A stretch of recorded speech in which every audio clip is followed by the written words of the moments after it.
ஆனால் இந்த முறை நாம் யாரும் இதை விடப்போவதாக இல்லை. நாம வீதிக்கு வர வேண்டிய சூழ்நிலை இது.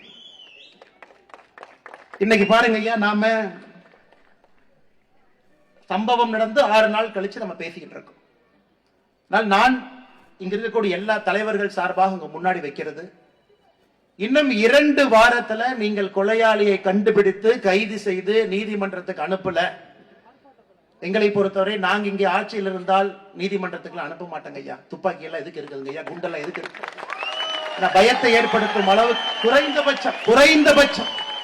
குறைந்தபட்சம் நீங்க அதை செய்யல அப்படின்னா 20ஆம் தேதியிலிருந்து, செவ்வாய்க்கிழமைங்க ஐயா 20ஆம் தேதி, இதே சிவகிரியில தொடர் உண்ணாவிரத போராட்டத்திலே நாம் அமர இருக்கின்றோம். தொடர் உண்ணாவிரத போராட்டம். அது கலைக்கணும்னா முதலமைச்சர் தான் இங்க வரணும்.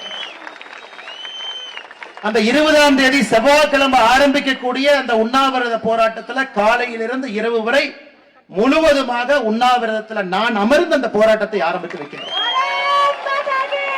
தோட்டங்காட்டில் இருக்கிறவங்க, வீட்டில் இருக்கிறவங்க எல்லாரும் வந்து மாறி மாறி ஒரு நாள் உட்கார்ந்துட்டே இருக்கலாங்க.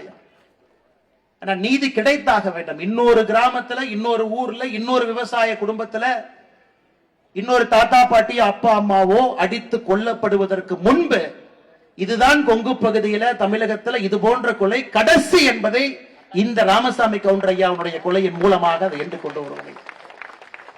ஆனால் இன்னைக்கு நாம எந்த அளவுக்கு உணர்ச்சியோடு இங்கே நின்று கொண்டிருக்கின்றோமோ, 2 வாரத்துக்குள்ள காவல்துறையினுடைய அதிகாரிகள் கொலைகாரர்களை பிடிக்கல, உள்ள வைக்கல அப்படின்னா 20ஆம் தேதி காலையில சிவகிரியில நம்முடைய தொடர் உண்ணாவிரத போராட்டத்தை நாம் ஆரம்பிப்போம் ஐயா. அதற்கும் அதே உணர்ச்சி வேகத்தோடு நீங்க வரணும். காரணம், இங்கே நாம் எந்த ஒரு குடும்பத்தையும் தரம் பிரிச்சு பார்க்க போறது இல்லைங்க ஐயா. யாராக இருந்தாலும் இது போன்ற ஒரு கொலையை நம்ம ஏத்துக்க கூடாதுங்க ஐயா. ஒரு சமுதாயத்துல இது ரொம்ப தப்பு.